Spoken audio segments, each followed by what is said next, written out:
everyone. I'm William Louey. Welcome to my Reaching Your Peak episode. Today we have Sanday here. Sanday, would you introduce yourself because I have problem pronouncing your surname? Absolutely. Thank you very much for having me.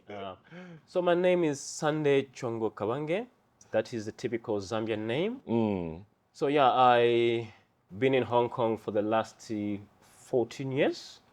Initially came into Hong Kong to study for school, but I do quite a lot of community service work, working with different NGOs and charities, supporting their different causes as a community volunteer.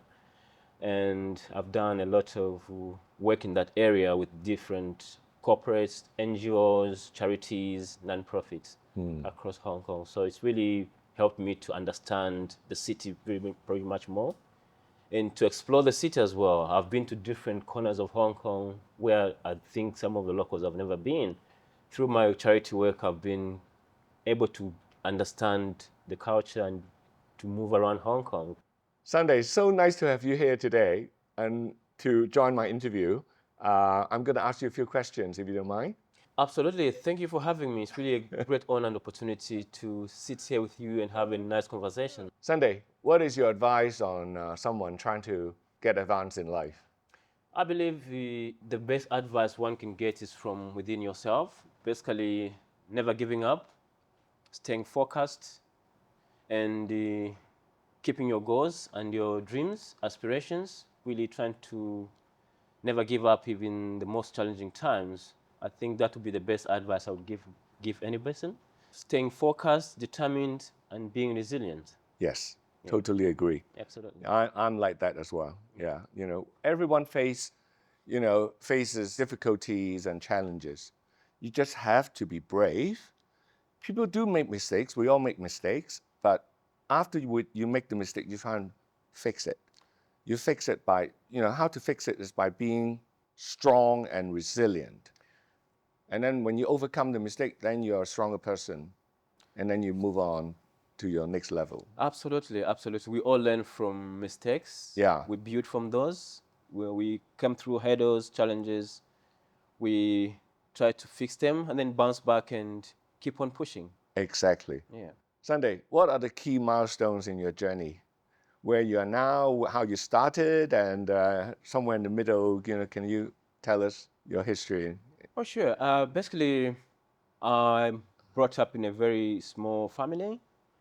And through my family, I think I picked up one thing is to always give back to society, to the community that you are.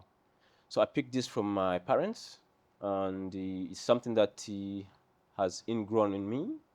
Wherever I go, whatever I do, I always think about others within our community, others within society, and how we can, live together and support them. Yeah. In terms of milestone, I think one of the biggest milestones in my life was getting accepted into the University of Hong Kong and going to graduate in 2012 with my first master's degree in journalism and media studies.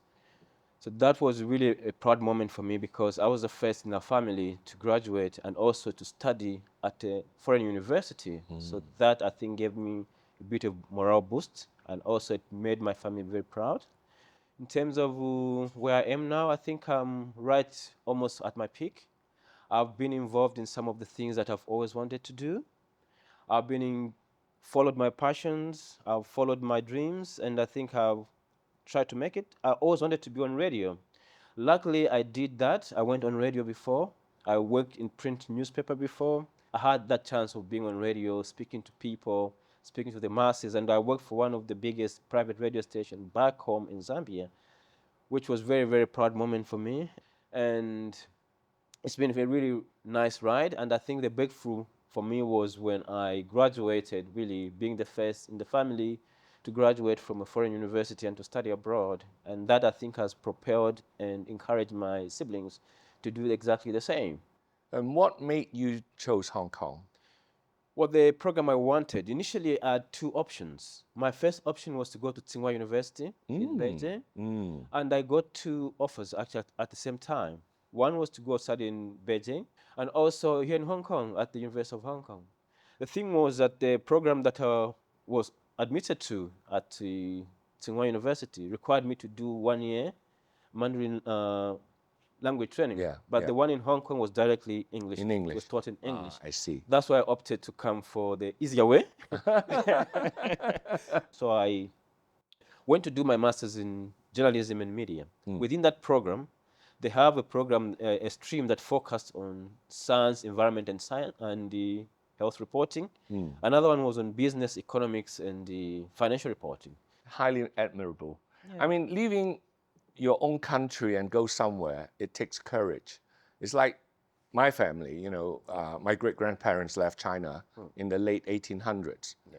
And it took like 4 months to get to Australia at that Yes. time, you know, on a very slow boat. The courage is admirable. And you know, likewise, you know, I studied in UK and I left Hong Kong when I was 13. You know, you gain a lot when you get experience outside. Absolutely. Yeah, it needs, like you said, it needs a bit of courage. Yeah. You know, you're leaving your family, leaving your setup where you've grown up in, you know, trying to establish yourself. Like for myself in this case, you know, Yeah. being alone with no family, no friends in Hong Kong. I didn't know anybody. And it was my first time to come to actually to Hong Kong and to Asia. So it was really a new place for me. Yeah. But also very rich in learning process. Yes. Because it helped me to be independent. Yep. To be resilient, and also to really get into deep of things without really the support or backing Exactly. of family. So it helps me to lead myself on my own, to discover myself a little bit more, and to take leadership in whatever I was doing. Wonderful. Yeah. Wonderful.